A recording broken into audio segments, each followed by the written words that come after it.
मैं जब पहली बार स्टेज पे जाना चाह रहा था तो मैं नहीं जा रहा था, मतलब मैं तो डर बैठा हुआ था। तो बचपन से सुना था, अरे यार उनके पास बड़ी गाड़ी है वो बड़े आदमी है, उनके पास बड़ा पैसा है वो बड़े आदमी है। 3 ऐसी स्पेसिफिक चीजें तो उसकी इंग्लिश अच्छी हो सकती है। क्या है? अब मैं कहूँ कि मैं भी प्रधानमंत्री बनूं, बिकॉज यार नरेंद्र मोदी जी चाय बेचते बेचते बन गए। Girls I am so sorry. मैंने उसके कारण आज 70 करोड़ रुपए कमा लिए। मैं उन चीजों पे डिस्कस करना ज्यादा पसंद करता हूँ जो आदमी को अगले 1 साल में या 6 महीने में रिजल्ट दे सके। कोई जो सेलिब्रिटी क्रश? मेरे सपनों की रानी कब आई। और मुझे जोर से सूसू लगी। अगर आप इमोशनल अपने हस्बैंड को या अपने बॉयफ्रेंड को ब्लैकमेल करते हैं तो थोड़ा सा कम करें। जब आप दिल से किसी को मदद करते हैं तो पूरा ब्रह्मांड आपकी मदद करता है।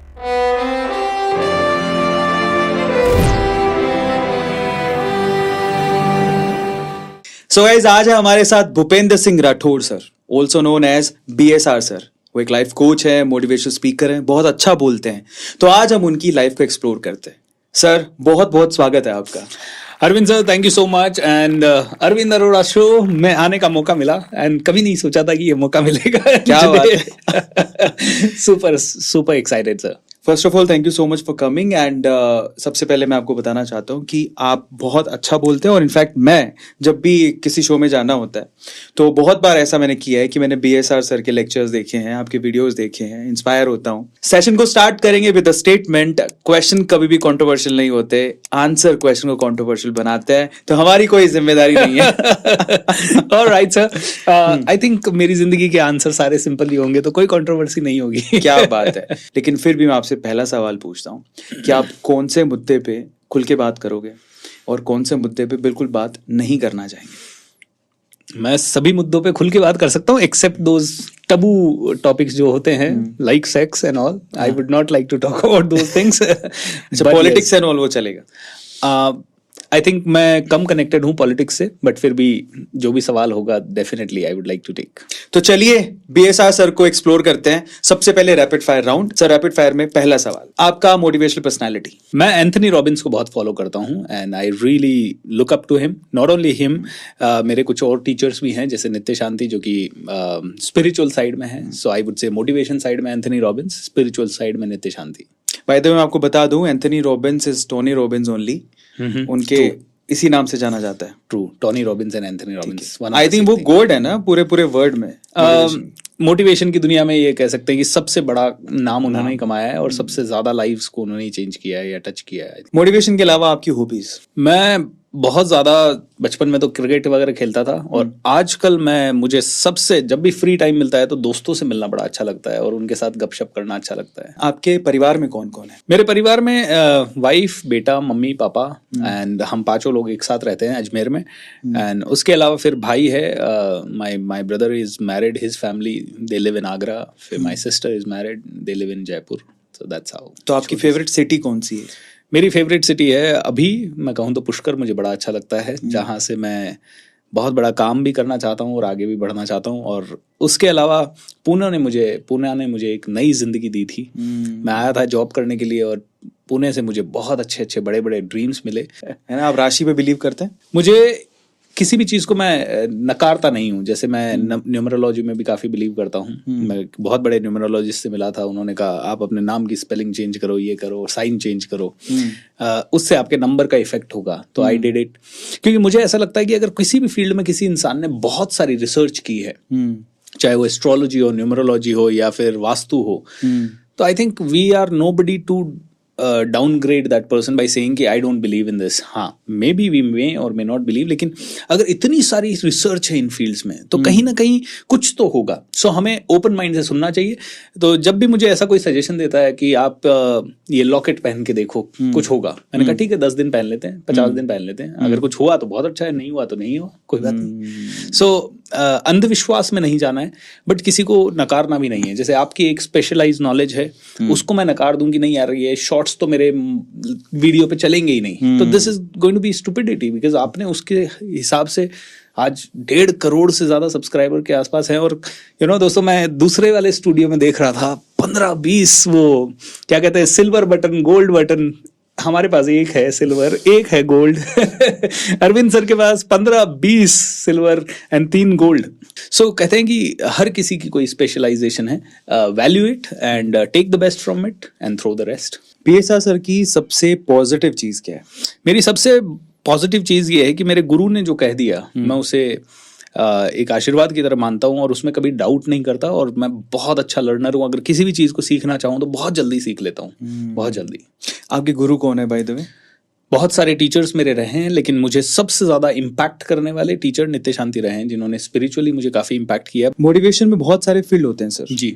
और जब आप स्टेज पे जाते हैं तो आप सबसे ज्यादा किस चीज पे डिस्कशन करना चाहते हैं? मैं उन चीजों पे करता हूँ जो मैं हमेशा ये प्रैक्टिकल देखता हूँ कि यार मैं जब इस फील्ड में स्ट्रगल कर रहा था तो मुझे क्या चाहिए था? क्विक पैसा चाहिए था, मुझे क्विक सक्सेस चाहिए थी कि भाई मैं जल्दी से जल्दी कैसे ज्यादा फॉलोवर बना लूं, जल्दी से जल्दी कैसे ज्यादा असाइनमेंट ले लूं, कंफर्टेबल हो जाऊं। तो मैं उन चीजों पे डिस्कस करना ज्यादा पसंद करता हूं जो आदमी को अगले 1 साल में या 6 महीने में रिजल्ट दे सके। सेकंड मेरा कन्विक्शन रहता है माइंड सेट के ऊपर। तो मैं लोगों को ये डीपली समझाना चाहता हूँ कि what is your mind and how it works actually. जैसे कल रात को एक सेशन चल रहा था तो मैं लोगों को कह रहा था कि अगर आपको जिंदगी में आगे बढ़ना है और उसके लिए अंदर से आवाज आ रही है कुछ कर कुछ कर, तो ये कौन सा माइंड बोल रहा है, कॉन्शियस या सबकॉन्शियस? सबकॉन्शियस बोल रहा है कि यार कूद जा, देखते हैं। अरविंद सर ने किया है पॉडकास्ट जबरदस्त, आप भी करो यार, फटाफट क्या है, शॉर्ट्स ही तो बनाने, जल्दी जल्दी कर लो। तो सबकॉन्शियस अंदर से बोल रहा है, कॉन्शियस कहता है ऐसे ही थोड़ी चलता है यूट्यूब चैनल, बहुत सारा टाइम। मैंने कहा आप कॉन्शियस के कारण, कॉन्शियस के पास लिमिटेड नॉलेज है, यू नो, सबकॉन्शियस बिलीव कर रहा है किसी चीज पे, आप सबकॉन्शियस को दबा रहे हो, कॉन्शियस को हावी होने दे रहे हो। आई थिंक ये पैटर्न बन गया है आपके जीवन का, और जब ये पैटर्न बन गया है तो हर बार आपके पास नया आइडिया आता है, ये आपके आइडिया को दबा देता है। So you must really learn to connect with your deeper sense, deeper mind या सबकॉन्शियस माइंड, या यू कैन से हार्ट। तो लोगों ने हार्ट को इग्नोर कर दिया, इसीलिए हार्ट अटैक बढ़ रहे हैं सर। अच्छा, जब आप स्टेज पे जाते हो, आप स्पेशली बहुत सारा यूथ आता है, किस एज ग्रुप का यूथ आपके पास सबसे ज्यादा आता है?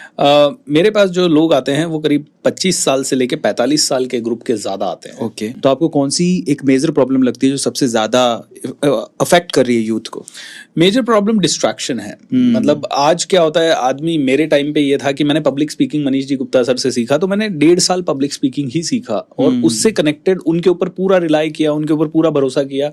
एंड सर ने कहा पब्लिक स्पीकिंग सीखो, तुम्हें ये इससे ग्रोथ मिलेगी, तो इसमें डाउट करना नहीं है। उन्होंने कहा 100 बार प्रैक्टिस करो, तो मैंने 100 बार प्रैक्टिस की।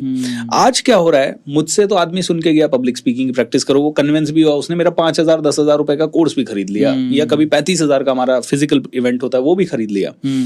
इधर उसने पब्लिक स्पीकिंग सीखा, इधर उसने किसी से सुना कि यार आजकल तो डिजिटल मार्केटिंग से पैसा बहुत अच्छा कमाया जा सकता है। आज वो पब्लिक स्पीकिंग पे है, 3 दिन बाद वो डिजिटल मार्केटिंग का सेमिनार सेशन अटेंड कर रहा है, और फिर वहां पे भी स्पीकर्स, ट्रेनर्स पावरफुल होते हैं, इन्फ्लुएंसर्स होते हैं, वो इन्फ्लुएंस होता है, वहां पे भी उसने 5,000 रुपए का कोर्स खरीद लिया।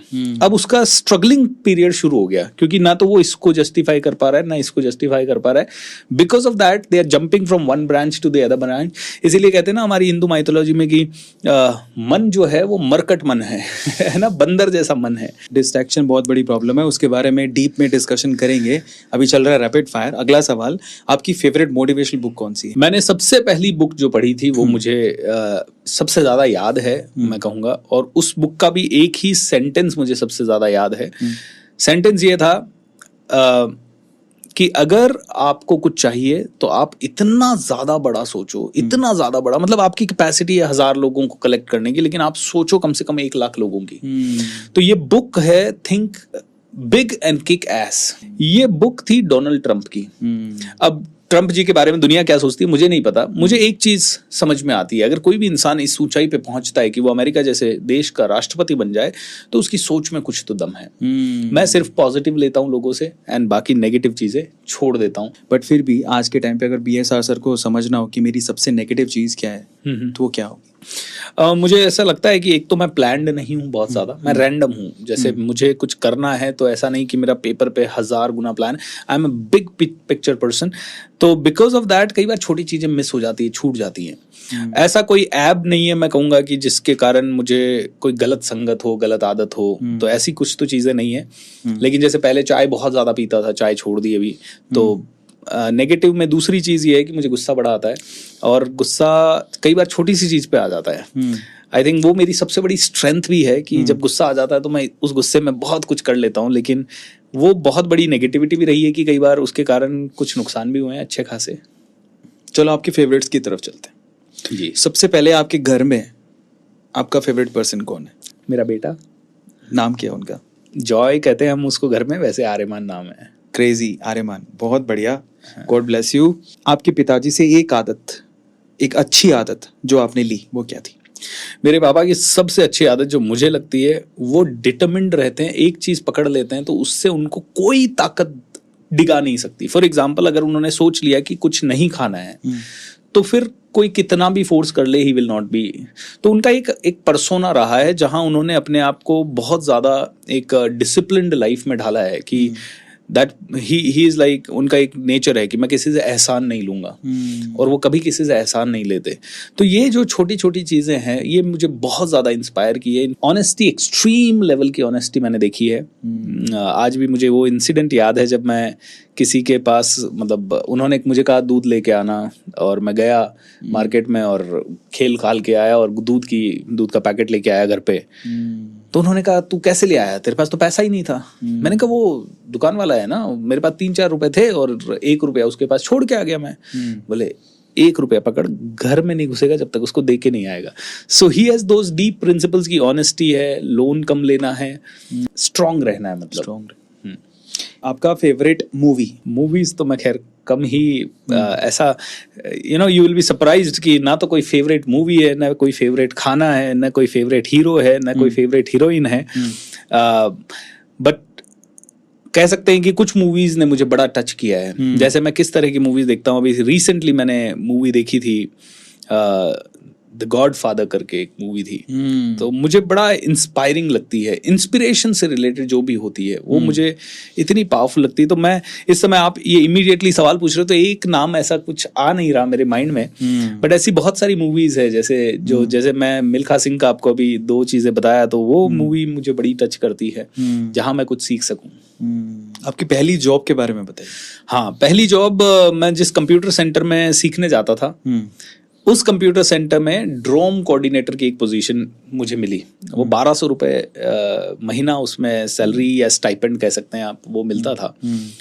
और वो भी एक सपना था कि यार ये मुझे मिलनी चाहिए, और वो सबसे इंटेलिजेंट स्टूडेंट को मिलती थी उस सेंटर के। तो मैं NIIT में होता था और वो मुझे सौभाग्य मिला, that was my first job. और उसमें मैंने महीने के बीच में ज्वाइन किया था। तो पहली सैलरी जो मेरी आई 700 रुपये की आई, और वो 700 रुपये में मैंने पापा के लिए एक शर्ट खरीदा, मम्मी के लिए कुछ चूड़ियाँ खरीदी, and that was my, I think, most amazing experience. अब हम ये जानना चाहते हैं, भूपेंद्र सिंह राठौड़ जो कि राजस्थान के किशनगढ़ से था, एक छोटे से गांव से निकला हुआ बंदा, BSR सर जो एक मोटिवेशनल कोच है, ये जर्नी आप प्लीज एक बार बताइए कि ये इतना ट्रांसफॉर्मेशन कैसे आया? पहले तो ये सारा श्रेय मैं गुरुओं को देना चाहूंगा। मैं लकी रहा कि मुझे अच्छे टीचर्स मिले हर जगह पे। बाकी मैं एक छोटे से गांव से हूँ, और हम राजपूत फैमिलीज में एक बड़ा ऐसा कल्चर रहता है जहाँ बड़ों के सामने आप बोलते नहीं हो, बहुत संकोच करते हो, आपको चुप रहना है, आपको बड़ों ने कह दिया वो पत्थर की लकीर है एक तरह से। और काफ़ी अदब, काफ़ी ज़्यादा क्या कहते हैं, एक आंखों की शर्म रहती है बड़ों की। तो इसके कारण काफ़ी एक डर सा रहा हमेशा। डर रहने का दूसरा कारण ये भी था कि अपने आप को छोटा बहुत मानते थे, क्योंकि बचपन से सुना था, अरे यार उनके पास बड़ी गाड़ी है वो बड़े आदमी है, उनके पास बड़ा पैसा है वो बड़े आदमी है, अरे वो बड़े आदमी आ गए उनकी सेवा करो। ऐसा लगता था हम तो कुछ है ही नहीं। तो जब हम कुछ है ही नहीं तो कॉन्फिडेंस आता कहाँ से? तो लोवेस्ट पॉसिबल कॉन्फिडेंस, कम्युनिकेशन नहीं आना। सरकारी स्कूल में पढ़ने के कारण संगत भी वैसी थी, सभी बच्चों की सोच भी वैसी होती थी, आसपास के जितने भी घर परिवार रिश्तेदार सब लोग होते थे। तो कभी बड़ी सोच डेवलप ही नहीं हुई। फिर लगा कि एक ही चीज़ है, आर्मी में चले जाते हैं, और आर्मी में चले जाएंगे तो फौजी बन जाएंगे। और वो सोचते थे, वो भी बेसिक फौजी बनना, कभी ऑफिसर बनने की नहीं सोची, क्योंकि एंट्रेंस एग्जाम से डर लगता था। मैं मतलब एक्सट्रीम डर में जीता था। फिर फौज की तैयारी थोड़ी बहुत करी, लेकिन NCC में मेरे को अच्छा वो मिला। बट वन डे ऐसा हुआ कि मैं NCC में थोड़ा लेट गया और उन्होंने मुझे एंट्री नहीं दी सेकेंड ईयर में। तो फौज का ड्रीम छोड़ के पापा ने कहा कंप्यूटर में चले जाओ। कंप्यूटर में गए तो my father was a very big inspiration, क्योंकि वो उस समय 2 ऑप्शन थे मेरे पास, एक 40,000 रुपए का कंप्यूटर का कोर्स करना 2 साल का जहां हिंदी में किताबें होती थी, और एक 2 लाख रुपए का या 1.5 लाख रुपए का उस समय कोर्स करना जो कि जहां अंग्रेजी में किताबें होती थी, और अंग्रेजी किताबें बड़ी थिक थी। मैं डर गया उनको देख के, मैंने पापा को कहा मैं दोनों जगह जाके आ गया हूँ, 40,000 वाला कर रहा हूँ। उन्होंने कहा नहीं करना है तो बेस्ट से करना है, और वो 40,000 के लिए उनको 1-1.5 लाख कमाने के लिए या उसके लिए काफ़ी स्ट्रगल करना रहा। मैंने वो फाइनली कोर्स किए, वहां से हल्का ट्रांसफॉर्मेशन शुरू हुआ कि मैं कंप्यूटर में बेस्ट बनने लग गया। तो पहली बार कॉन्फिडेंस आया, I am somebody, I can do scene. उस सेंटर में मैं ऑलमोस्ट मेरे टीचर्स के बाद नंबर 1 हो गया, स्टूडेंट्स में मेरे काफ़ी अच्छे मार्क्स आने लगे, एंड मैं कंप्यूटर के हर फील्ड में चैंपियन बनता गया। मज़ा आया, जावा सीखी, सी सीखी, C++, C#, सब कुछ सीखा। अब ऐसा हुआ कि जॉब नहीं लग रही थी। क्यों नहीं लग रही थी? इंटरव्यू में जाते सेलेक्ट ही नहीं करता कोई, क्योंकि अंग्रेजी नहीं आती। जब अंग्रेजी नहीं आती तो एक मोमेंट आया जब किसी ने इंटरव्यू में रिजेक्ट कर दिया और बोला कि तुम जैसे लोग कभी जिंदगी में खड़े नहीं हो पाएंगे, बॉम्बे दिल्ली वालों से कभी compete नहीं कर पाओगे तुम। और उसने बड़ी इंसल्ट की, जाओ तुम खेती करो, तुम लोगों के लिए वही काम की चीज है। तो ऐसा लगा यार अब तो कुछ करना पड़ेगा। फिर मैंने लग के अंग्रेजी को 3 महीने में बेसिक अच्छा से सीख लिया कि मैं आराम से बोलने लग जाऊं। उसके लिए मैंने उस समय पर्सनल कोच एक लगाई थी, मैम ली, उन्होंने काफ़ी मदद की। फिर मुझे एक और टीचर मिले, हेमंत अंबानी जी जयपुर से, उन्होंने भी काफ़ी मदद की, और 3 महीने के अंदर मैं डिसेंट अंग्रेजी बोलने लगा और मेरा सिलेक्शन हो गया कन्वर्जिस कंपनी में। कन्वर्जिस में आया, रात भर अमेरिकन से बात करते, तो बात करने का एक टोन फ्लेवर वहां से कन्वर्जिस से सीख लिया। फिर वहां से नौकरी करते करते पूना आए, और पूना में लगा कि सैटरडे संडे फ्री रहते हैं, क्या करें। तो एक सेमिनार हो रहा था, born to win, Manish Gupta sir का था। वो अटेंड किया और बड़ा ऐसा लगा, करंट लगा पहली बार जिंदगी में। किसी ने ऐसा करंट कभी दिया नहीं था बचपन से। लगा कि यार ये आदमी जो कह रहा है वो करना है, आंख बंद करके करना है। फिर उन्होंने कहा पब्लिक स्पीकिंग सीखो, मैंने पब्लिक स्पीकिंग सीखा। 1 साल के अंदर तो मैं इंट्रोवर्ट से मतलब एम्बीवर्ट हो गया कि मैं कहीं पे भी स्टेज मिल जाए बस मैं बोल देता था। बाकी टाइम तो मैं फिर भी शांत रहता था, आज भी शांत ही रहता हूँ, बट स्टेज मिल जाए तो बस छोड़ना नहीं है, यही सीखा था उनसे। और फिर धीरे धीरे स्टेज से प्यार हो गया। फिर कोर्सेज करते गए एक लेवल आया जब लगा कि यार अपन भी सिखा सकते हैं हम। और जब सिखाने का अंदर से आया तो जॉब छोड़ा एंड स्टार्ट कर दिया। कई लोग कहते हैं ना, चाणक्य से एक बार चंद्रगुप्त जी ने पूछा, गुरुदेव कभी कभी मुझे लगता है ये जिंदगी इतनी टफ क्यों है, मुझे ये हिंदुस्तान जीतने के लिए, वर्ल्ड जीतने के लिए मुझे घर वालों से दूर रहना पड़ता है, ये करना पड़ता है, कभी कभी जंगल में रहना पड़ता है, काश ये इजी होता। तो चाणक्य ने कहा अगर ये इजी होता तो हर कोई भारत का सम्राट होता। करेक्ट। तो अब लगता है कि ठीक है, टफ तो रही जर्नी, बट मजा आया जर्नी में, और अब भी आगे और बढ़ रहे हैं। 3 ऐसी स्पेसिफिक चीजें जो कोई अगर करे तो उसकी इंग्लिश अच्छी हो सकती है, लैंग्वेज पे कमांड हो सकती है, वो क्या है? मुझे मेरे गुरुओं ने बताया कि आपको अगर स्पोकन इंग्लिश करना है, सबसे पहले आपको बोलने का कॉन्फिडेंस अगर आ जाता है तो आप बहुत कुछ कर लेते हैं। तो सिर्फ आप बोलने की ही प्रैक्टिस करें, ऐसे कोच को लगाएं, वो भी 1-to-1 करें। देखिए होता क्या है, जितने भी इंग्लिश सिखाने के इंस्टीट्यूट हैं वो 50 लोगों को, 20 लोगों को या ऑनलाइन सिखा रहे हैं। हम भी ऑनलाइन कभी कभी, हमारे पास भी एक कोर्स है और हमारे टीचर उसमें सिखाते हैं, बट मैं कहता हूं कि आप हमेशा 1-to-1 कोचिंग करें उसकी। और उस 1-to-1 कोचिंग में भी ना टेंस सीखें, ना आप कोई ग्रामर सीखें, कुछ नहीं सीखना है आपको। आप सिर्फ उन टीचर को ये बोलें कि आप टॉपिक दें, मुझसे बुलवाएं, मुझसे लिखवाएं, मुझसे उसी समय रीड करवाएं लाउडली, और आप मुझे करेक्ट करते रहें। तो पहले टीचर ने मुझे करेक्ट इतना करते करते इंग्लिश फ्लो में बोलना सिखा दिया। दूसरे टीचर ने ग्रामर का तड़का उसमें लगा के और वॉइस एंड एक्सेंट वगैरह ठीक करवा दिया। अच्छा, दूसरी चीज, कोच 1 ही घंटा दे पाएगा या 2 ही घंटा दे पाएगा, इससे ज्यादा आप अफोर्ड नहीं कर पाओगे। इससे ज्यादा अगर करना है तो आपको ये प्रण लेना पड़ेगा कि 12 घंटे आप कम से कम उसी चीज को पकड़ के दिन रात काम करें।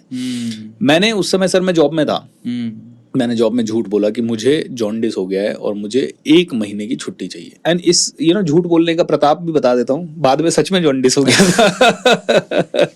करीब 1-1.5 साल बाद वो सच में जॉन्डिस हो गया था। तो लेकिन कभी कभी क्या होता है कि झूठ बोलने से वो 1-1.5 महीने का समय मुझे मिला, छुट्टी मिली, और उस छुट्टी में मैंने 12 घंटे 15 घंटे लगाए, मजा आया। और फिर मेरी इंग्लिश 3 महीने में वो काम कर दिया मैंने जो शायद 3 साल 7 साल 8 साल में, आई थिंक 1996 से मैं अंग्रेजी सीखना चाहता था और 1996 से 2005 तक एक्सक्यूज 2005 में 3 महीने में एक्सक्यूज से बाहर निकल गए। तीसरी चीज मैं कहना चाहूंगा कि नेचुरल तरीके से जैसे एक बच्चा सीखता है, मेरे टीचर्स ने मुझे यही सिखाया, सबसे पहले बच्चा क्या करता है जब इस दुनिया में आता है, उसको कोई भाषा नहीं आती, वो सिर्फ सबको ध्यान से सुनता है। फिर दूसरी चीज वो क्या करता है, गलत बोलने की प्रैक्टिस करता है। वो शुरू में सही कैसे बोलेगा, वो कुछ भी तुतला के बोलता है, सेंटेंस पूरा नहीं बोल पाता, अधूरा बोलता है, एक शब्द बोलता है। तीसरी चीज बच्चा क्या करता है, वो स्कूल में जाता है और पढ़ने की प्रैक्टिस करता है। और चौथी चीज वो लिखने की प्रैक्टिस करता है। और लास्ट में वो फिर धीरे धीरे फ्लुएंट होके दौड़ना शुरू कर देता है। तो आई थिंक अगर नेचुरल तरीके से अंग्रेजी सीखोगे तो आपको कोई ग्रामर की बुक्स में घुसने की जरूरत नहीं है। स्पोकन इंग्लिश के लिए हमें सुनना है सबसे पहले, तो 1 घंटा उसे ध्यान से सुनने से आपका प्रोनाउंसिएशन ठीक होगा। चलिए अब आपकी दूसरी प्रोफेशनल कैपेबिलिटी पे चलते हैं, that is public speaking. Right. Indians में ये दूसरा सबसे बड़ा फोबिया माना जाता है कि उनको स्टेज पे अगर एक बार खड़ा कर दो, बोलने के लिए बोल दो, तो ज्यादातर 90% लोग नहीं बोल पाते। उनको ये रहता है कि यार मैं क्या ही बोलूं, पहले तो वो ब्लैंक हो जाते हैं, उसके बाद पाँव कांपने लगते हैं। बहुत सारे लोग ढंग से नहीं बोल पाते। तो क्योंकि आप महारत हासिल है, आपने इतने सारे सेशंस किए हैं, तो 3 ऐसी चीजें जो आप बताना चाहते हो जिससे उनका ये डर खत्म हो और इनफैक्ट वो इम्प्रूवमेंट कर पाए। स्टेज पे जाके खड़े होने शुरू कर दो। कभी भी स्टेज मिले तो चाहे आप एंकरिंग करो, चाहे कोई एक्सपीरियंस शेयर करो, चाहे आप कोई गाना गाओ, चाहे आप सिर्फ 1 मिनट जाके स्माइल करके आ जाओ, चाहे आपको बुके लेके स्टेज पे जाना पड़े किसी गेस्ट के देने के लिए, कुछ भी करो, स्टेज पे जाने की आदत सबसे पहले डालो। पर मैं नहीं जा रहा था, सॉरी इंटरप्ट कर रहा हूं, पर वहां पे एक समस्या है ना कई बार कि सबसे बड़ा है रोग, क्या कहेंगे लोग। मैं जब पहली बार स्टेज पे जाना चाह रहा था तो मैं नहीं जा रहा था, मतलब मैं तो डर बैठा हुआ था, तो मैं बिल्कुल नहीं उठ रहा था, शाय था। तो मैंने कहा सर ने पूछा क्यों नहीं जा रहे हो? मैंने कहा सर डर लगता है, लोग क्या कहेंगे? बोले क्या कहेंगे? हंसेंगे सर लोग। अच्छा हंसेंगे? पहली बार जाएगा 50,000 लोग हंसेंगे, सॉरी 5 लोग हंसेंगे, 10 लोग हंसेंगे। दूसरी बार जाएगा फिर से 10, 15, 20, 50 लोग हंसेंगे। 3 बार 4 बार 100 बार जाएगा, हर बार कोई ना कोई हंसेगा। उसके बावजूद भी स्टेज पे जाता रहे 50,000 लोग, 50 लाख लोग, 5 करोड़ लोग फ्यूचर में सैल्यूट मारेंगे। तो देखिए दोस्तों, कोई भी चीज हम चल भी रहे हैं, दौड़ भी रहे हैं, तो हम पहले गिर रहे हैं और फिर गिरते गिरते ही खड़े हो रहे हैं, लेकिन हमने जाना छोड़ दिया तो it is not going to really work. दूसरी चीज लोगों का होता है थॉट्स नहीं आते, विचार नहीं आते। विचार इसलिए नहीं आते because you are not trained. देखिए मैं ट्रेन्ड हूं बात करने में, आप अनट्रेन्ड है, बस इतना ही फर्क है। जिस दिन मैंने ट्रेनिंग ली उसके बाद मुझे विचार आने लगे, क्योंकि ट्रेनिंग से समझ में आता है प्रैक्टिस कैसे करनी है, ट्रेनिंग से समझ में आता है कि आप किस तरह से उसको काम कर सकते हो। तो हमेशा मेक श्योर दैट दोस्तों, अकेले हम ओलंपिक में नहीं जा सकते, we need training coaching for that. You need to have the resolution कि इसको करना ही है, और करना है तो पहले किसी से सीख के करना है। तीसरी चीज मैं कहूंगा, अगर आपके गुरु ने कहा 100 बार प्रैक्टिस करनी है तो आपको 100 बार प्रैक्टिस करनी है, फिर उसमें दिमाग नहीं लगाना है। और आप कहते हो टाइम नहीं है तो रात को जागिए। मरता नहीं है कोई भी 1-2 महीने कम सोने से। ये मेरा कांस्टेंट एक्सपीरियंस है पिछले 7-8 सालों से। शायद मैं 5 घंटे सो रहा हूँ, कभी 4 घंटे सो रहा हूँ। डेफिनेटली महीने में कुछ ऐसे दिन होते हैं जब बड़े फ्री होते हैं तो दिन में भी सो जाते हैं थोड़ा, बट 80% डेज ऐसे होते हैं जहां 4-5 घंटे से ज्यादा सोने को नहीं मिलता, या फिर वो नींद पूरी करनी होती है फ्लाइट में या ट्रेन में या बस में। तो मेरा एक्सपीरियंस ये है कि जिंदगी में जब अपॉर्चुनिटी है, आगे बढ़ने का मौका है, उस समय ये नहीं देखते कि यार नींद 8 घंटे लेनी जरूरी है। So sales point of view से पहले तो जानना चाहते हैं कि वो कितनी इंपॉर्टेंट है, आप उसको कैसे कन्वे करते हो कि सेल्स किस किस फील्ड में आती है, कितनी इंपॉर्टेंट है, और उसको इम्प्रूव करने के लिए क्या करें? देखिए, एक मिडिल क्लास फैमिली में होने के बहुत सारे कर्ज हैं और बहुत सारे बून्स हैं। कर्ज ये है कि यार आपको हर जगह एडजस्ट करना है, आपके पास पैसा नहीं है, आपके पास आइडियाज बहुत आते हैं लेकिन अचानक से खर्च नहीं कर सकते। बून ये है कि आपके पास खोने के लिए कुछ है ही नहीं, मतलब इससे वो बुरा क्या होगा, जैसी जिंदगी चल रही है वैसी तो चलती रहेगी। सो खोने के लिए कुछ नहीं है। जब खोने के लिए कुछ नहीं है तो हमारे पास सबसे बड़ी एसेट, देखिए बिल्डिंग बनाने में एसेट पैसा लगेगा, फैक्ट्री डालने में पैसा लगेगा, मेरी जीप को ट्रेन करने में कितना पैसा लगेगा? सही बात, क्योंकि ये तो रॉ मटेरियल मौजूद है, किसी से खरीदना नहीं है, किसी और तीसरे को इन्वॉल्व नहीं करना, सब कुछ भगवान ने देके भेजा है। अगर बोलने का कोई आदमी 1 करोड़ महीने का हमें दे रहा है तो कहाँ दिक्कत है? करेक्ट। अच्छा, बोलने में ऐसे ही बोलने का तो नहीं मिल रहा है, कोई तो स्पेसिफिक चीज है, मैं मेरा आइडिया है जिनको आपके साथ शेयर कर रहा हूँ, वो आइडिया आप सुन रहे हैं, अगर आपको वो अच्छे लग रहे हैं तो आप उनको इंप्लीमेंट करेंगे, मतलब I am selling my idea. So सबसे पहले तो मैं ये कहता हूँ सेल्स है ही नहीं, सेल्स एक सिर्फ गोल्डन कम्युनिकेशन है, यू कैन से इफेक्टिव कम्युनिकेशन है। लोगों को सेल्स से डर लगता है, अरे मैं अरविंद सर को कुछ बोलूंगा, अरविंद सर सोचेंगे अच्छा मेरे को टोपी पहनाने आ गया। लेकिन मैं आपसे पूछना चाहता हूँ कि पहली बार जब मुझे किसी ने पब्लिक स्पीकिंग नाम का कॉन्सेप्ट बेचा, क्या उसने मुझे टोपी पहनाई या उसने मुझे मदद की?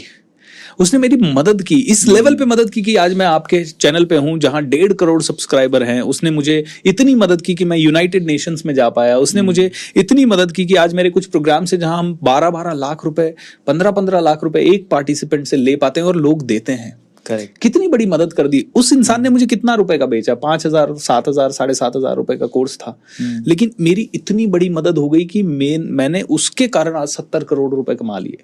और फ्यूचर में पता नहीं, अभी तो 40 साल की जिंदगी, कम से कम तो 80 साल तक तो काम करेंगे सर। तो सबसे पहले तो जो भी बेच रहा है वो कोई बेच नहीं रहा है, उसको आप नेगेटिव तरीके से ना देखें। जब आप उसको पॉजिटिव तरीके से देखेंगे तभी आप सेल्स को पॉजिटिव ले पाएंगे। क्योंकि selling is not selling, it is all about helping people. हाँ, आपके पास प्रोडक्ट अच्छा होना चाहिए, आपकी ये नीयत नहीं होनी चाहिए कि मुझे तो बस ये मरे तो मरे लेकिन मेरे पास तो पैसा आ जाए। सेकेंड थिंग दोस्तों, ये समझिए, आप इस पॉडकास्ट को सुन रहे हैं, मैं सेल्स के बारे में बता रहा हूं। हो सकता है हर आदमी आपके पास सेल्स के बारे में बात कर रहा हो और आपको लगता है बड़ा टफ है। पता है आपको 3 महीने का टफनेस है, 3 महीने का टफनेस है सिर्फ अरविंद सर। 3 महीने अगर मैंने इस शर्म हया को कैप्चर कर लिया ना कि यार लोगों को बोलता हूं, लोग ना बोलेंगे, ना तो बोलेंगे, लेकिन आपको ना सुनाई क्यों देना चाहिए? नो मतलब न्यू अपॉर्चुनिटी सुनाई देना चाहिए, नेक्स्ट अपॉर्चुनिटी सुनाई देना चाहिए। और मैं कहता हूं आज मैंने किसी को मेरे कोर्स के बारे में बताया, उसने नहीं लिया तो कोई बात नहीं, उसके कारण वो मुझसे नफरत नहीं करता है। और लास्ट चीज अरविंद सर, क्योंकि सेल्स एक ऐसी चीज है जो जितना चाहे उतना पैसा मुझे दे सकता है। आज मैं कुछ भी हमारे पास नहीं है, हमारे पास तो सिर्फ कॉन्सेप्ट है, फिर भी लोग करोड़ों रुपया दे देते हैं उन कॉन्सेप्ट्स का। तो आई थिंक सेल्स आपका सबसे बड़ा फाइनेंशियल इंश्योरेंस है।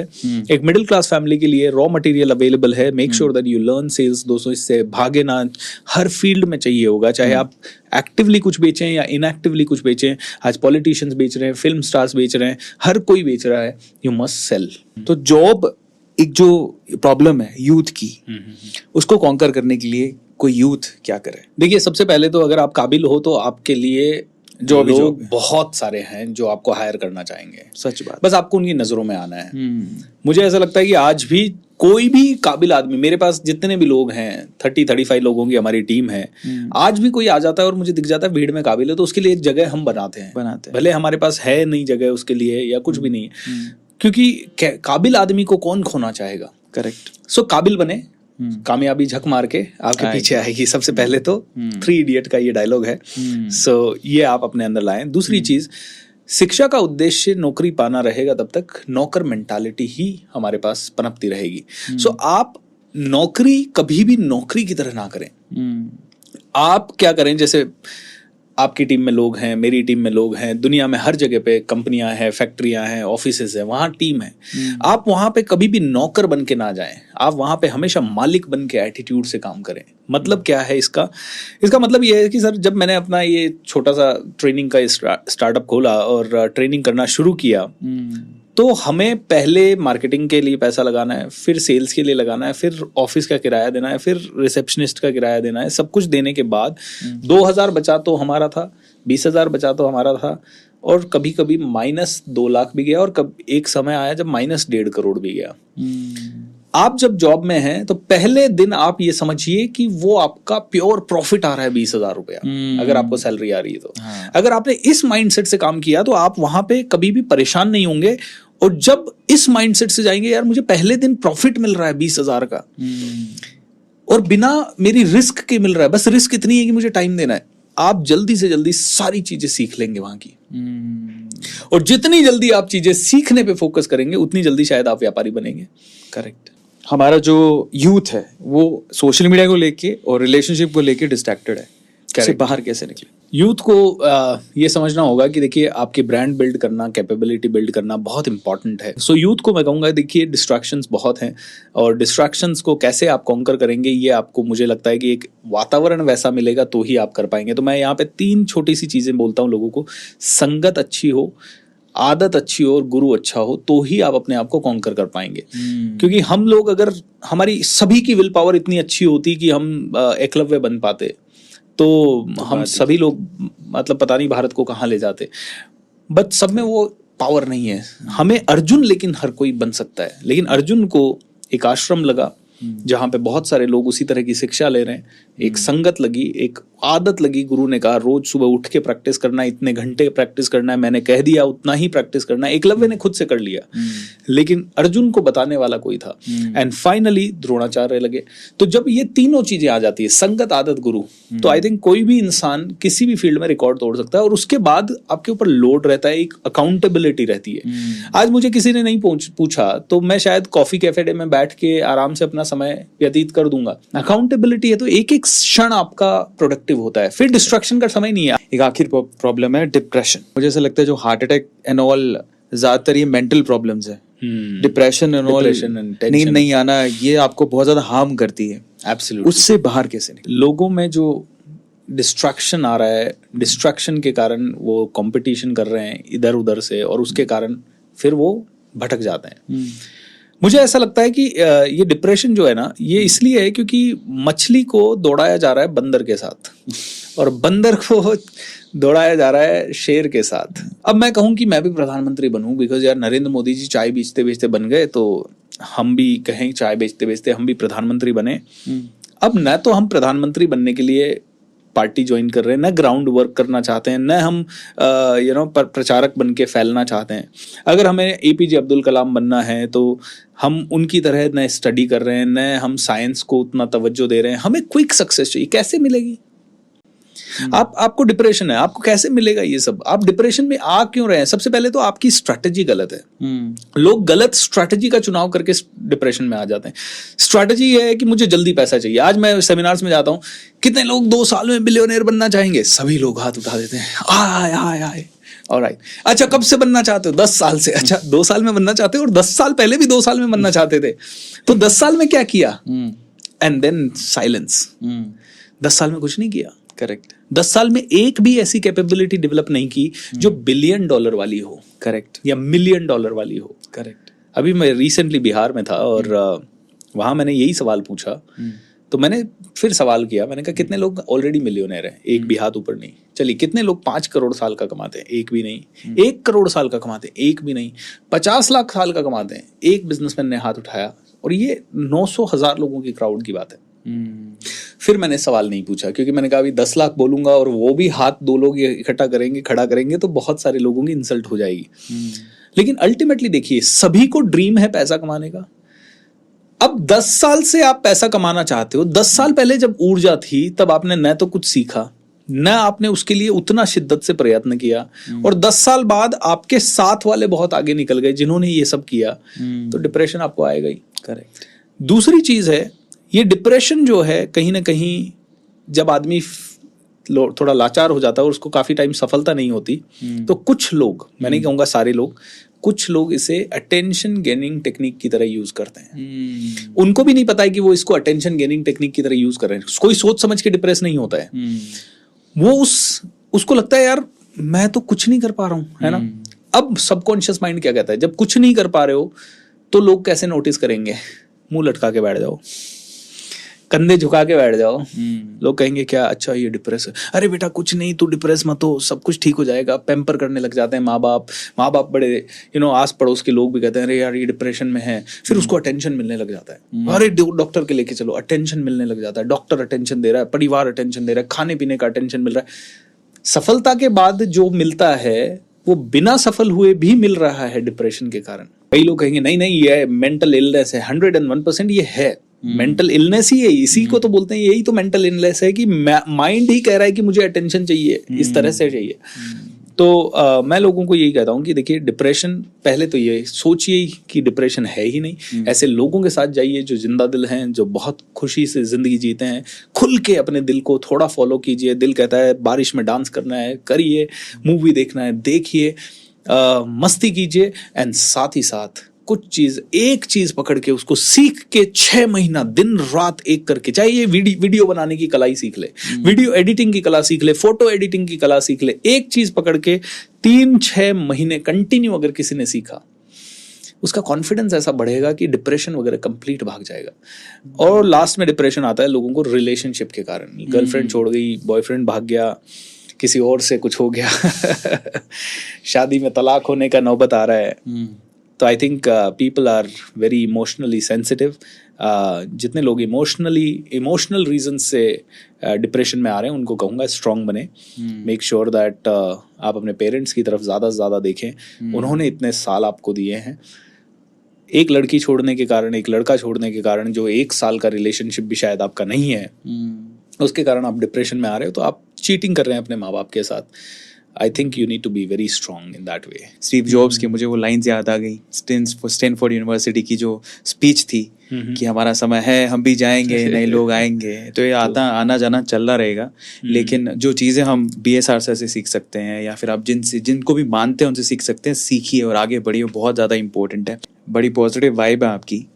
लेकिन क्या कभी BSR सर की लाइफ में कोई ऐसा मोमेंट आया है जब आप बहुत रोए? खुशी के आंसू भी हो सकते हैं, आप शेयर करना चाहे तो आप बताइए। एक समय था जब नौकरियां नहीं मिल रही थी और अपने अंदर कॉन्फिडेंस भी नहीं था, तो सुसाइडल थॉट्स बहुत आ रहे थे। बल्कि मुझे याद है 1 महीना तो मैं बार बार यही सोच रहा था कि यार कैसे अपनी लाइफ को एंड किया जाए, क्योंकि कुछ था ही नहीं लाइफ में ऐसा एक्साइटिंग। कॉन्फिडेंस नहीं, लोगों से बात नहीं कर पा रहे, डर रहे हैं बहुत ज्यादा, ऐसा कॉन्फिडेंस नहीं था कि माँ बाप के सपने पूरे कर पाएंगे। तो बार बार सोचते थे कैसे मरे, कौन सा सही तरीका रहेगा मरने का, जहर खाना सही रहेगा, बिल्डिंग से कूदना सही रहेगा। तो सारे तरीके ट्राई करने के बाद सोचा कि रेल की पटरी पे सो जाते हैं, है ना, एक बार में ट्रेन ऊपर से निकलेगी और काम खत्म, बस वो उतनी सी देर के लिए। और घर से निकल गया, माइंड में चले जा रहे हैं, पटरियां पास आए जा रही, मतलब करीब 4-5 किलोमीटर का रास्ता था। और दिन में निकला मैं, दोपहर के टाइम, गर्मी बहुत होती है राजस्थान में मई जून में, तो मैं दिन के टाइम निकला ताकि सुनसान रहता है ऑलमोस्ट। जाए जा रहा हूँ और अचानक से एक दोस्त बाइक पे कोई आया, कहाँ जा रहा है? मैंने कहा ऐसे ही यार, कहीं काम से जा रहा था, कोई सामान लेने। अरे मेरे साथ चल। फिर वो किसी की बर्थडे पार्टी में ले गया, वहां मैंने देखा बहुत लोग हंस रहे हैं। फिर उसने घर छोड़ा रात को। जब घर छोड़ा तो मैंने कहा यार क्या कर रहा था, पापा मम्मी की शक्ल देखी। तो वो मोमेंट जो था बहुत ही, वो 1 महीना मेरे लिए आई थिंक शायद वो डिप्रेशन होगा। और उस 1 महीने से जब मैं बाहर कैसे आ पाया, क्योंकि घर वालों को चेहरा जब देखा और मम्मी पापा के बारे में सोचा उस रात कि यार ये लोग 50 साल से मेहनत कर रहे हैं और मैं अभी तक मेरे कुछ स्ट्रगल हुआ ही नहीं है, सारी स्ट्रगल तो इन लोगों ने ले रखी है। फिर मैंने कहा कि अच्छा करूँगा। और उसके बाद शायद मुझे वो रात से मेरे को वापस से मैंने उसके बारे में नहीं सोचा, सुसाइडल थॉट आना बंद हो गए। फिर जब ये ट्रेनिंग के फील्ड में कूदे तो एक हमने कोच लगाया था, बहुत ही अच्छा कोच भी था, लेकिन कहीं ना कहीं चीटिंग बहुत बड़ी हो गई हमारे साथ।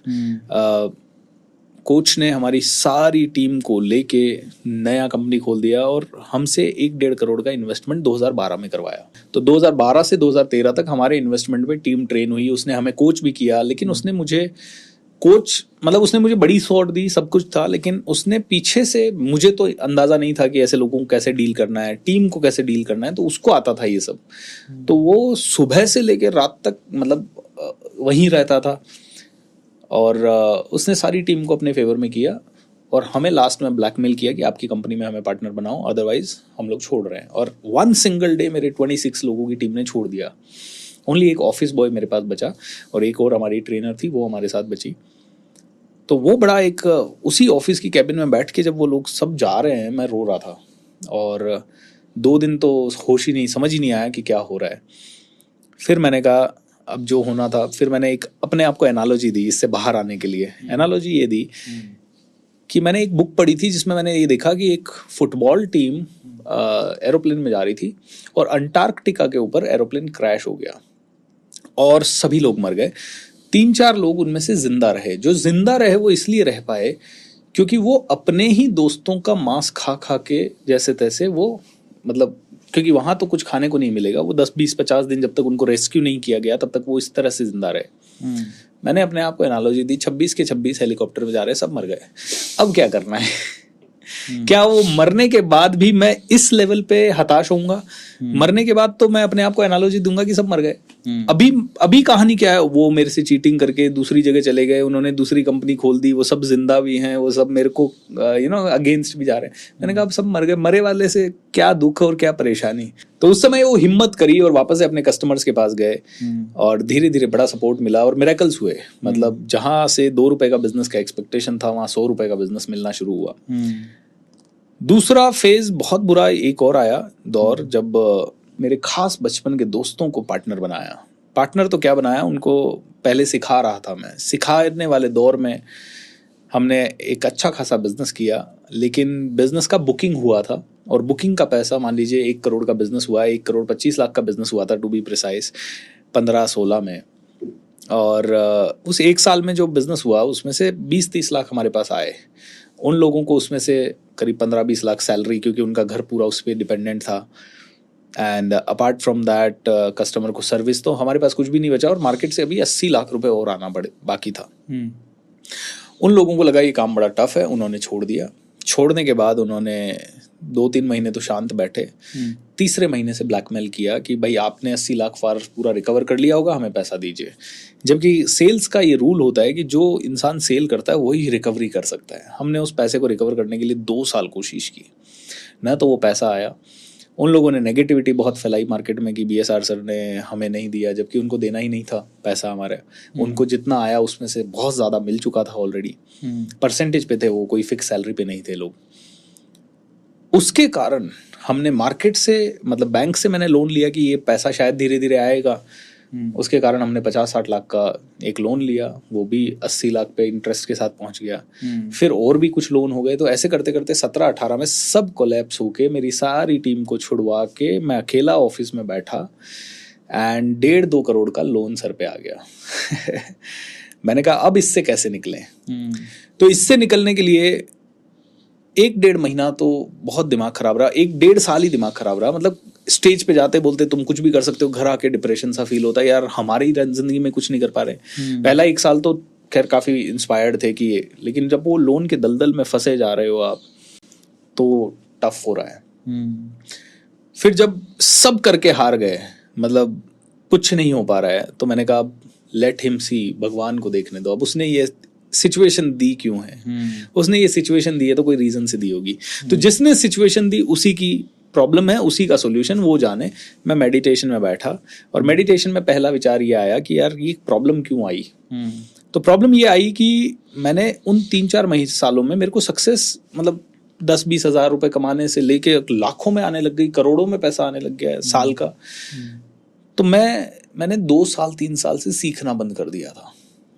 मैंने कहा सबसे बड़ी जड़ को ही मैंने काट दिया। मैंने कहा मेरे दिमाग से मैं जो जो कर सकता था वो हो गया, अब मुझे वापस से सीखना है।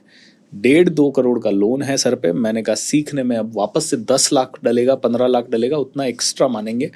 मैं गया मेरे टीचर नित्य शांति के पास और उनके साथ बैठा। मैंने कहा मेरे को कोच कीजिए। उनका एक 3 साल का कोर्स होता है, मैंने वो ज्वाइन किया। उन्होंने उस काउंसलिंग सेशन में मुझे कहा भूपेंद्र तू ट्रेनिंग में आया क्यों। मैंने कहा दुनिया की हेल्प करने के लिए, क्योंकि मुझे इंट्रोवर्ट से एक्सट्रोवर्ट, लो कम्युनिकेटर से बेस्ट कम्युनिकेटर तक पहुंचाने में जो गुरुओं ने मदद की। मैंने कहा मैं लोगों के अंदर अवेयरनेस लाना चाहता था। तो लोगों ने कहा, तो टीचर ने कहा कैसे करना चाहता था। मैंने कहा मैं करना चाहता था फ्री में या कम से कम पैसे चार्ज करके, ताकि ज़्यादा से ज़्यादा लोगों को अवेयरनेस हो सके। बोले करता है फ्री में।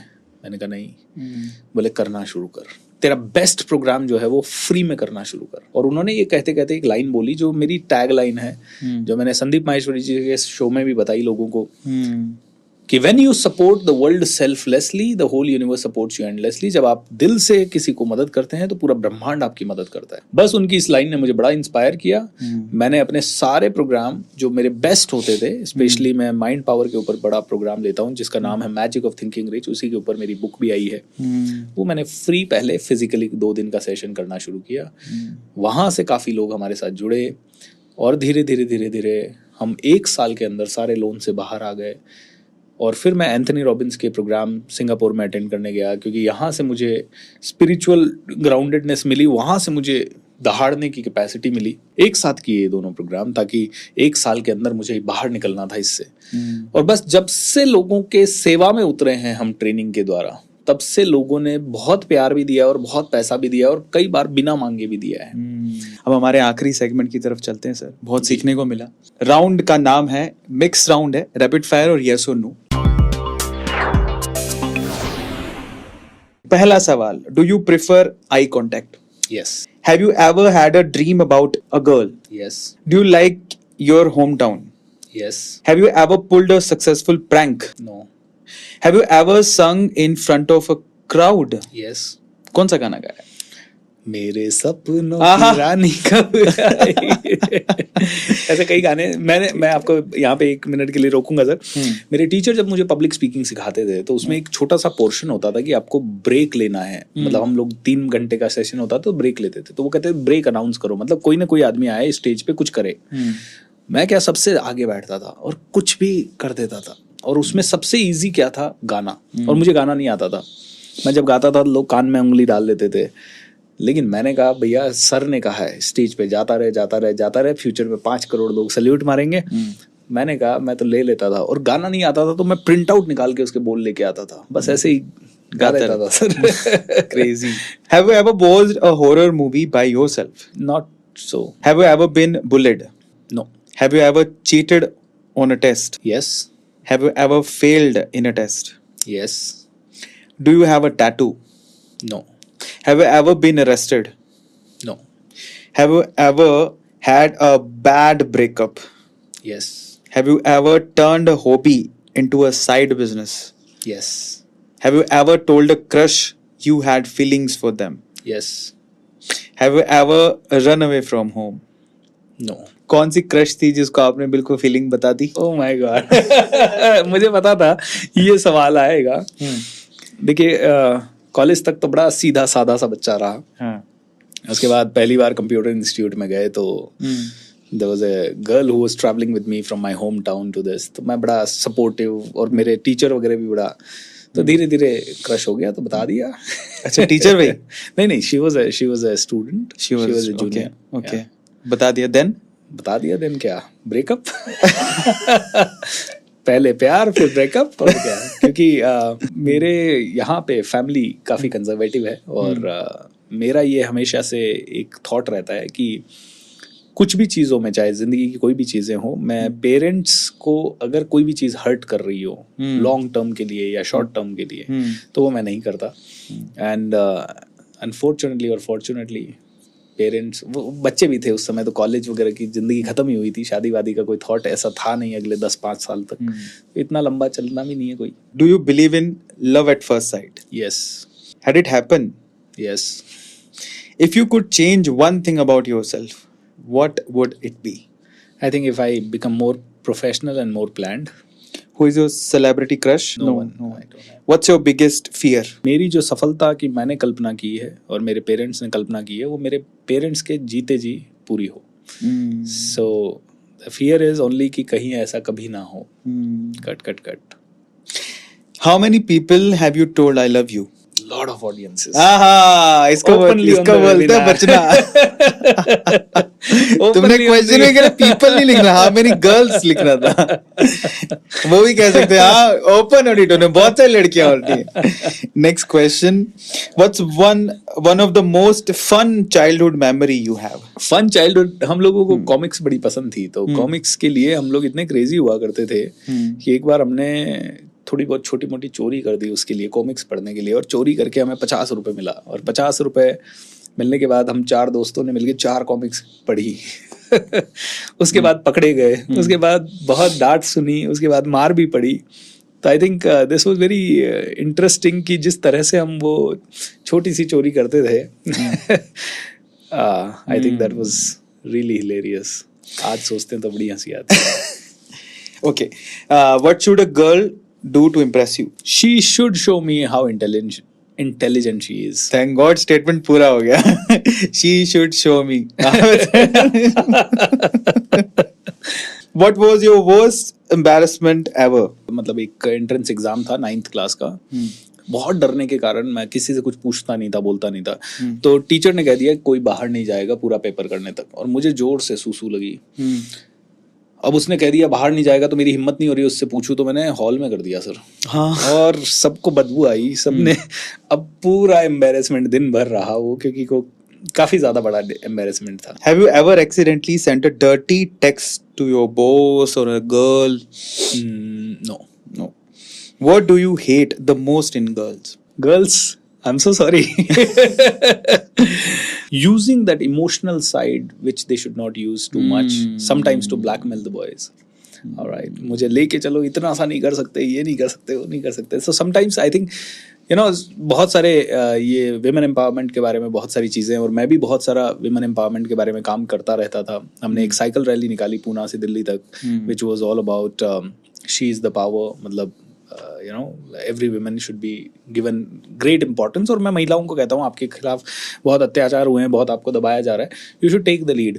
बट इस समय जो आपने सवाल पूछा, तो उसका ये कहूँगा कि many main, they don't speak, they don't but they have lot of challenges, all right, in their life too. So हर बार अगर आप इमोशनल अपने हस्बैंड को या अपने बॉयफ्रेंड को ब्लैकमेल करते हैं, तो थोड़ा सा कम करें. बहुत बढ़िया, बहुत सूझबूझ से सवालों के जवाब दिए सर ने, मजा आ गया.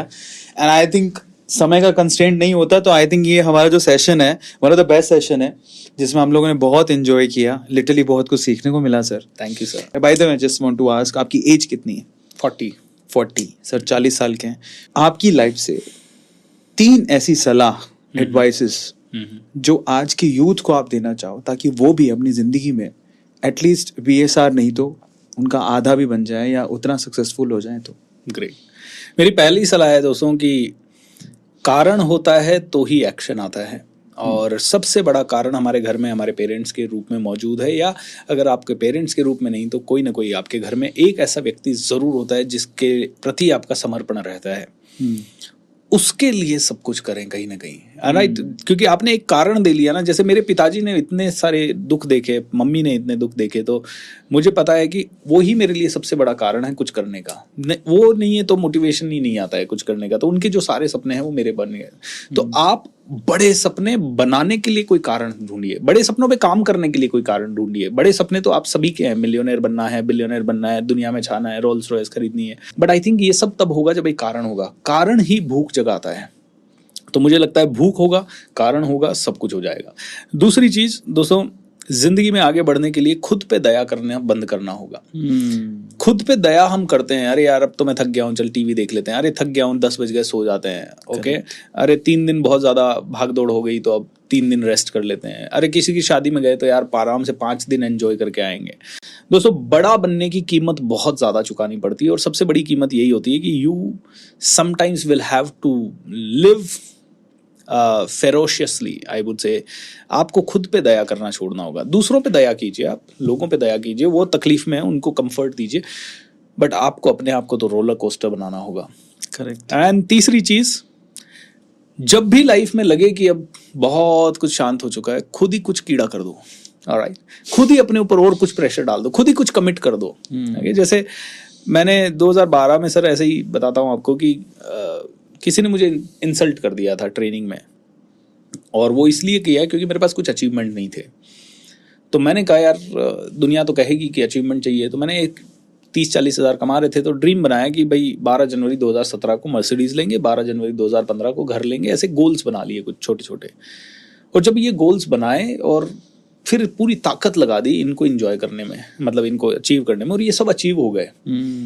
तो ऐसा लगा कि यार जो भी सोचते हैं हो जाता है, जो भी करते हैं वो हो जाता है. ओके. और उसके बाद बहुत सारी चीज़ें अचीव हुई भगवान की कृपा से और गुरुओं के आशीर्वाद से. तो मैं कहूँगा कि देखिए, तीसरी चीज़ यही कहूँगा कि आप जिंदगी में गोल्स बनाइए, लक्ष्य बनाइए, पूरी शिद्दत लगा दीजिए, उसको अचीव करने में होता ही होता है. So live with passion, live with excitement, live with amazing kind of जुनून, जोश, पागलपन, जो कि अरविंद सर में है हमारे. आज एक दिन में दोस्तों 9-9, 10-10 शूट हो जाते हैं. 9-9, 10-10 यूट्यूब चैनल को मैनेज कर रहे हैं, बड़ी कंपनी रन कर रहे हैं, शेयर मार्केट में काफ़ी इन्वेस्टमेंट्स हैं, बुक्स लिख रहे हैं, पॉडकास्ट कर रहे हैं, एंड घर भी संभाल रहे हैं. I think this is the kind of thing can only happen when you have जुनून, जोश, पागलपन. सो पागलपन लाइए, भूख लाइए, मज़ा आएगा. क्या बात है. फाइनली ये नेवर एंडिंग सेशन जो हम चाहते थे कि हो, ओवर हो गया, खत्म हो गया. मुझे तो बहुत सीखने को मिला. पर्सनली मैंने नोट्स बनाए हैं अपने, जो इन्होंने बोले, and I think, I hope हमारे सेशन से आपने बहुत सारे नोट्स बनाए होंगे, लिखा होगा, और लाइफ में कुछ ना कुछ गोल को अचीव करने के लिए अब आप जाओगे. अब आपको क्या करना है? सबसे पहले तो थैंक यू बोलना है कमेंट सेक्शन में BSR सर को। Thank you. हार्ट डिजर्व करते हैं, एंड अरविंद सर को भी। हार्ट डिजर्व करते हैं सर, तो उनका नाम लिख के हार्ट जरूर दीजिएगा। लेकिन उसके अलावा क्या करना है आपको पता है? पूरे सेशन आई लव यू बोलना है ना, मैंने सबको आई लव यू बोला था, आप भी मुझे आई लव यू बोलिए। आपको सबसे पहले तो सेशन शेयर करना है जितने जरूरतमंद है उन लोगों को। उसके अलावा BSR सर की कौन सा जवाब आपको बहुत अच्छा लगा, सबसे अच्छा लगा, वो कमेंट सेक्शन में लिखिएगा। लेकिन आखिरी, आप मेरी जगह अगर होते तो आप BSR सर से क्या सवाल पूछते, ये कमेंट सेक्शन में जरूर लिखिएगा, ताकि अगली बार जब BSR सर आए, यहाँ मिलें और हम पॉडकास्ट करें, तो आपका नाम लेके मैं वही सवाल पूछ पाऊँ। गाइस, इसी तरह से मचाते रहिए, अपने आप को मोटिवेटेड रखिए और एंजॉय करते रहिए। इसी का नाम जिंदगी है।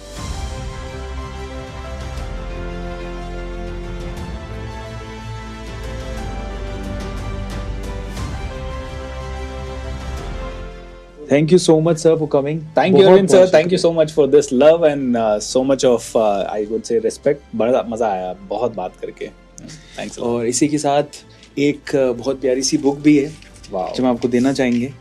ये आपकी लिखी हुई है जी। Congratulations sir. And thank you so much, sir. बहुत शुक्रिया। Wonderful sir.